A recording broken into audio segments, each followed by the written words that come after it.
It was a long time coming, but I am so happy that it finally happened.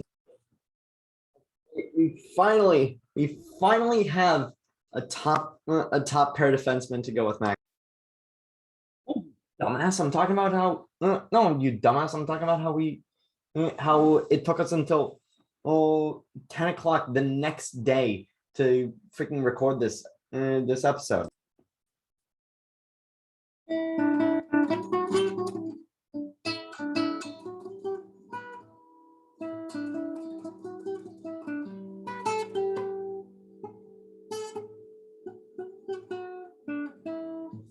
Butchered that.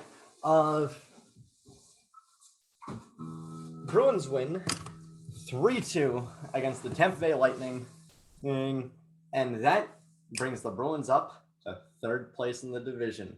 Welcome back to Into the Den, everybody. I'm your host, Jay Freeman, and this was a game that I've been looking forward to all week, because this was the first game after the day of the trade deadline, and so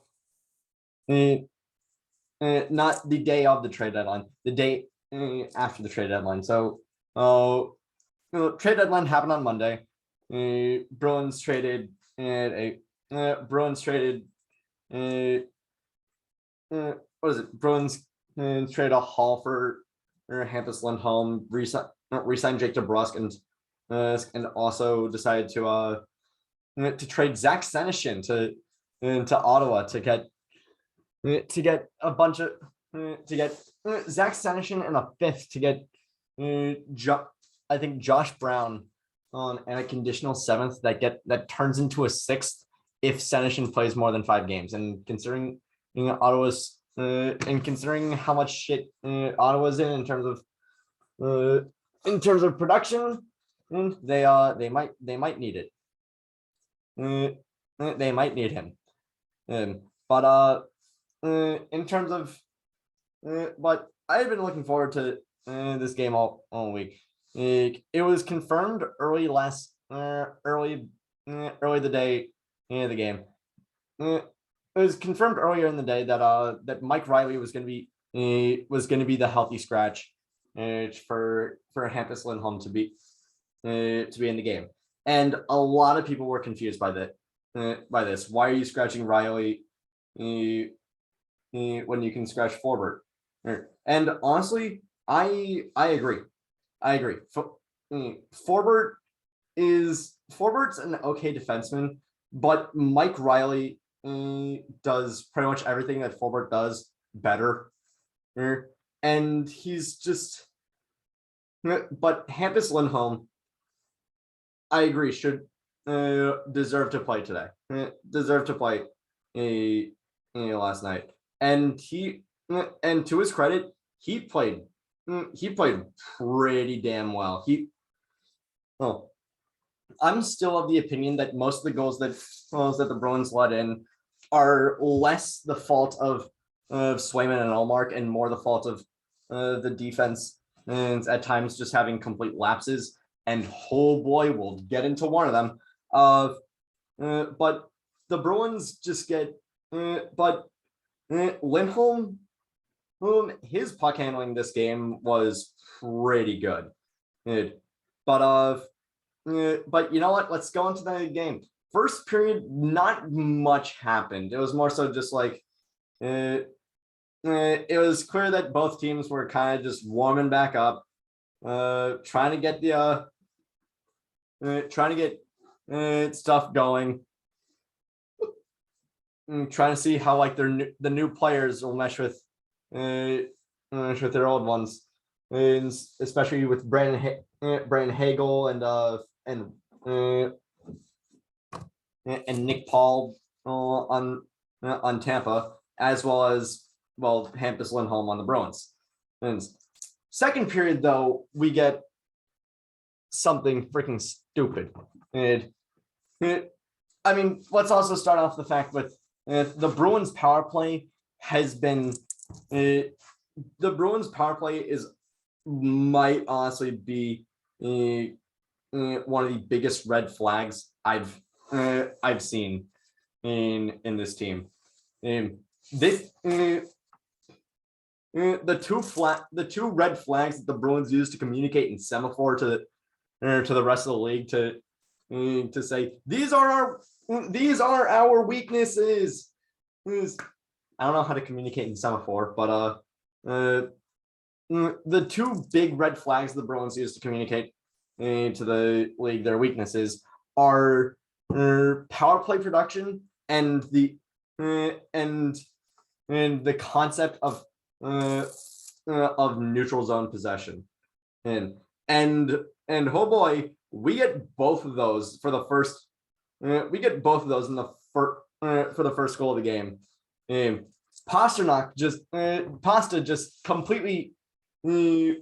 Pasta tries to take the puck into the. Well, actually, let's start off with the fact that in the first 5 minutes of the game, the Bruins get 4 minutes of power play time, and they get like one shot on goal in that entire stretch, and it was painful. Bruins ended up going 0 for 5 on power play that game, and again, I'm not going to sit here and say that the Bruins are fine. They're fine. They're gonna go into the playoffs. They're gonna beat Toronto again. They'll be fine. We're gonna be fine. It's gonna be fine. No. Oh, Bruin. No. Oh, you can't have 10 minutes of power. You can't have 10 minutes of power play time in the game and not score on any of them. But in the second period, Bruins get a power play. What happens is Pastrnak just completely messes up, and Andre Palat is there to poke the puck away back into the neutral zone, right onto Marchand's stick, and Marchand is trying to just corral the puck together, and he just puts it right back on Palat's stick, and so Andre Palat and Brandon Hagel just essentially get a free entry into the Bruins zone, and that ends up being the first goal of the game. Shorthanded, and it's the second game in a row in which Marchand aids in a shorthanded goal for the other team. Look, Marchand, I know that you're like the king of shorthanded goals in the league, but when we want you to score shorthanded goals, we want you to score shorthanded goals for the Boston Bruins, not for the Montreal Canadiens or for the Tampa Bay freaking Lightning. I'm not gonna act like Brandon Hagel isn't insane. I'm not gonna act like this isn't a great goal. But also just this team is just why. This team. It's not even just the fact that it's a shorthanded goal. The fact that it's more just the fact that back in January, this team had like a top 5 power play unit throughout the entire month, and after this game, they've had like a bottom 8 power play unit in power play in the entire month of March.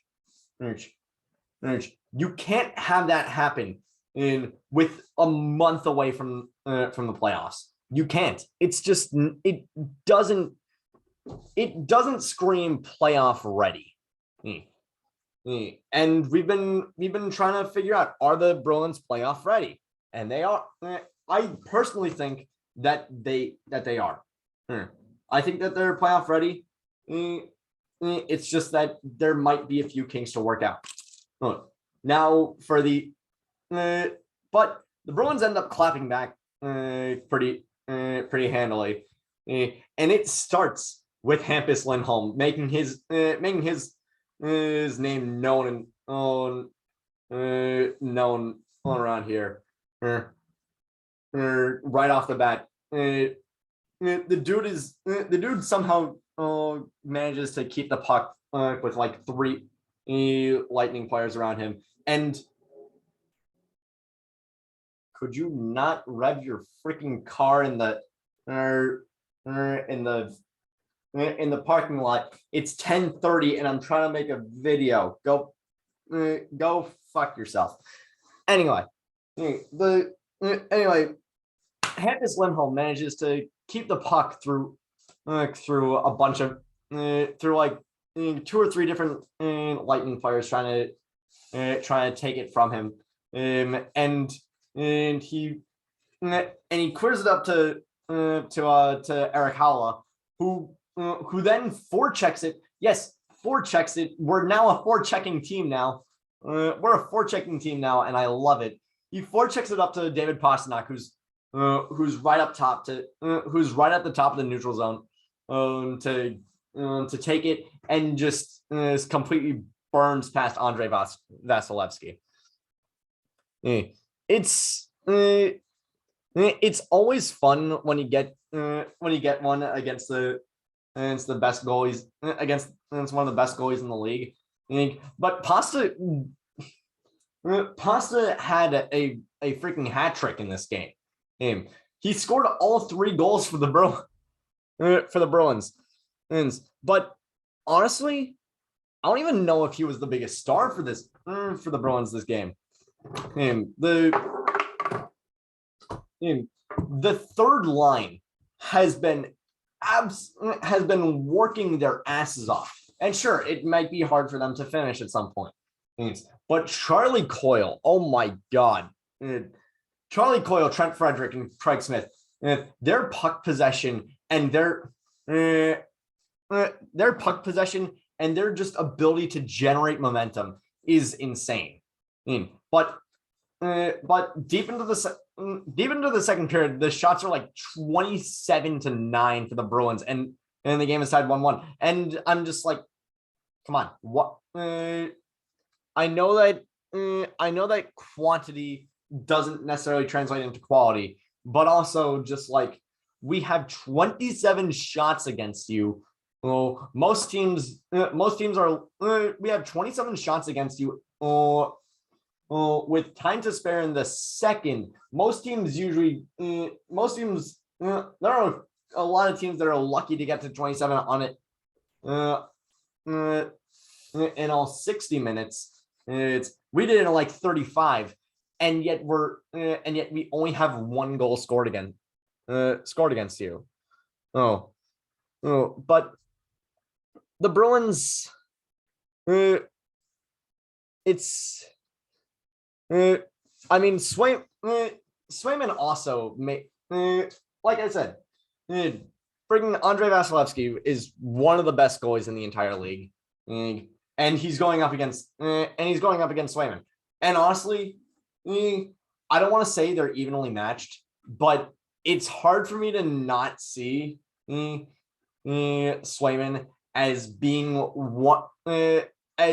like one of the best goalies that the Bruins have had in recent history. And I know that that's a club that includes Tim Thomas and Tuukka Rask, but Jeremy Swayman is just he's just amazing. He's so good. He makes so many clutch saves, and he's amazing. And it's crazy that this is one of the few times that our prospect management has actually gone well. But Bruins got near the end of the second period, and I think of what is it? Forbert gets into a scuffle with, I forget who it is, but there's a I know at some point there is. I'm saying all of this. This is all really off the cuff because honestly, I didn't take down notes for this game. I'm sort of just going off the highlights.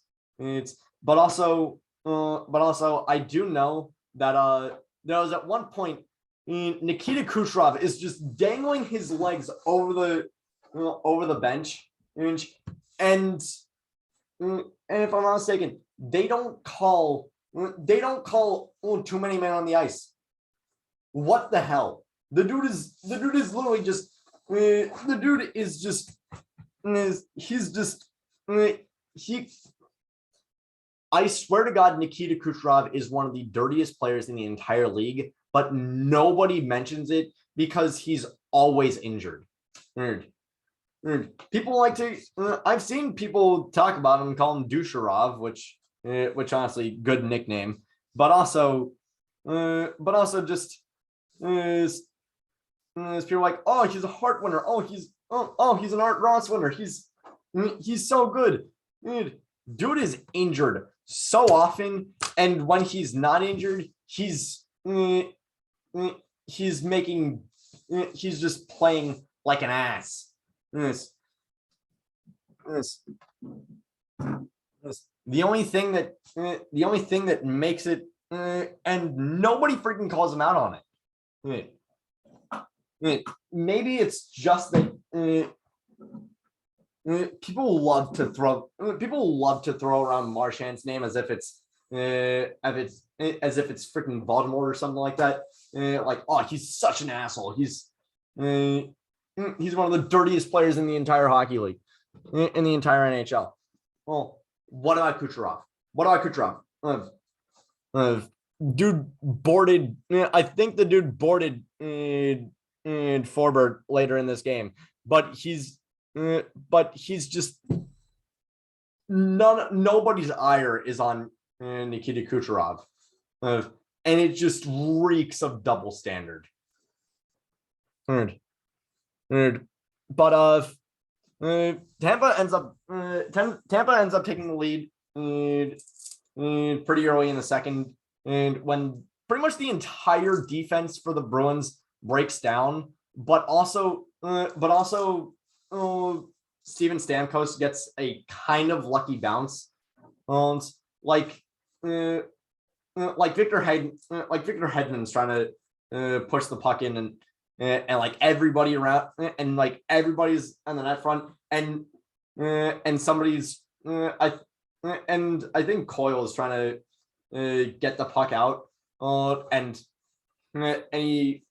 in the mess it just lands right onto Steven Stamkos's stick, and he's like, oh, thanks, boom, boom, and that's how Tampa goes up 2-1. And again, I don't really know if this is Swayman's fault. It feels more like it definitely feels a little bit more like a defense fault. But also I kind of feel like it's also one that Swayman has to have. But the Bruins get one back with Pastrnak. Hall is like behind the net, and the defense is crunching in on the back, crunching in near the back, and Halla instinctively just passes it to Pastrnak, who's like right at the net, and Pasta does this weird spin, does like the slowest spinorama. But Andrei Vasilevsky is still like right there, ready for it. There's like a puck-sized hole for Pasta to put it through, and he gets it through. Oh, it just completely like phases through Vasilevsky. Maybe freaking rename yourself to Andre Vaseline if you're gonna let that one slip through. But I don't know. The Bruins, this game, there was one instance later on where and I know, Pasta's like the star of the game. And Coyle, still one of the best stretches this man has had. And a juicy dangle on Zach Bogosian, just putting it right through, right between Coyle's legs. I know most players do the between the legs thing when when they're trying to go when they're trying to either dangle little goalies, or they're like right at the post and they're trying to score, but they just don't have the angle to get it in through the post because the post is in the way. So they just go whoop around the legs, and but Coyle just does it to get it through to get it past the Coyle just does it to get it past the defense, and it's great.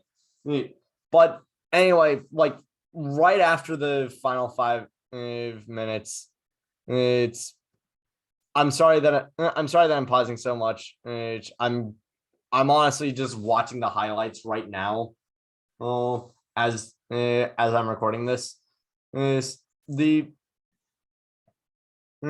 entire Tampa defense just decides to stop. Someone absolutely just falls down and allows for one of the Bruins players, I forget who, to break out open and shoot, and passes there for the rebound to take it and put it past Vasilevsky, and that pretty much just ends the game. So after this game, Bruins are now in third in the Atlantic Division, and they are tied with Toronto in points. And the only reason why Toronto is higher is because Toronto has played in one less game and thusly has one less loss on their record. So takeaways is Lindholm is going to be great for this team. The third line is putting in insane work. Pasternak still has it and never lost it. But also the power play is definitely but also the power play is just no. We can't have April's power play looking like March's power play.